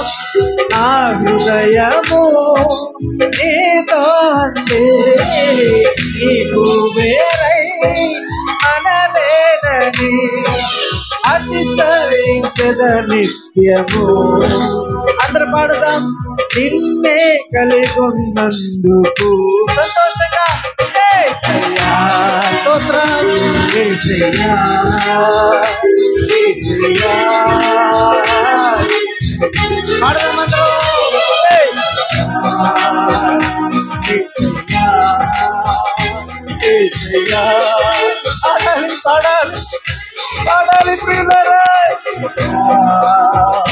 యేసయ్యా, యేసయ్యా, యేసయ్యా. పాడండి.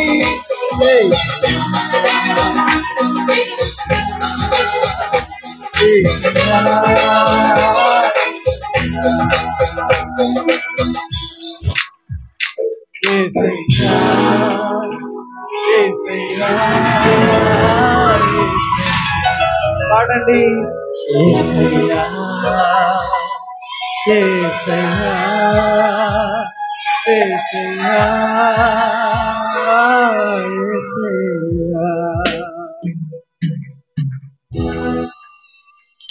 యేసయ్యా యేసయ్యా యేసయ్యా యేసయ్యా. మోషే జీవితంలో మేలు చేసిన దేవుడు మన జీవితంలో మేలు చేయకుండా ఆయన ఉంటాడా? చెయ్యకూడని విషయాలే చేశాడంటే చెయ్యగలిగితే ఆయన ఇంకెంత చేస్తాడు? దేవుని బిడ్డలారా, నీ జీవితంలో దేవుడు మేలులు చేస్తున్నాడు, ఇకపైన కూడా దేవుడు చేస్తాడు. ఎందుకంటే ఆయన మేలు చేయకుండా ఉండడు. హల్లెలూయా. దేవా వందనాలు ప్రభు. అందరి జీవితాల్లో మేలు చేయి ప్రభు.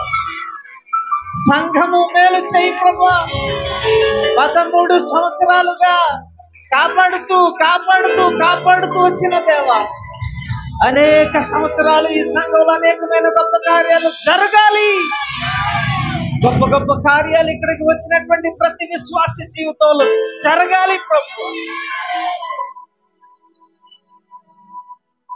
బ్లెస్సీ జీవితంలో గొప్ప కార్యాలు జరగాలి ప్రభు. దేవుడిచ్చినటువంటి నూతన సంవత్సరంలో బిడ్డకు దేవుడు ఆశీర్వాదములు సమృద్ధిగా అనుగ్రహించును గాక. యేసయ్యా యేసయ్యా యేసయ్యా యేసయ్యా. పాడదాం ఒకసారి. యేసయ్యా యేసయ్యా యేసయ్యా యేసయ్యా. ప్రార్థన చేసుకుందాం. తలలో వంచి కళ్ళు మూసుకోనండి. చిన్న ప్రార్థన చేసుకుందాం. ఇంతవరకు విన్న వాక్యాన్ని జ్ఞాపకం చేసుకొని దేవుడు మన జీవితాల్లో మేలు చేయనట్లుగా, ఆయన మనకు ఉపకారములు చేయనట్లుగా మనందరం కలిసి కొద్ది నిమిషాలు ప్రభు సన్నిధిలో చిన్న ప్రార్థన చేసుకుందాం. బ్లెస్సింగ్ కూడా ప్రభు హస్తాలకు అప్పగిస్తాం. బిడ్డ జీవితంలో కూడా దేవుడు ఉపకారములు చేయనట్లుగా మనం ప్రార్థన చేద్దాం. పరిశుద్ధుడా, పరలోకమందున తండ్రి, మీకు స్తోత్రాలు. మీ వాక్యంలో ఉంచుకున్న విషయాలు మీరు మాతో మాట్లాడి బలపరిచారు ప్రభు. చిన్న పిల్లలకు నేర్పినట్టు నేర్పావు.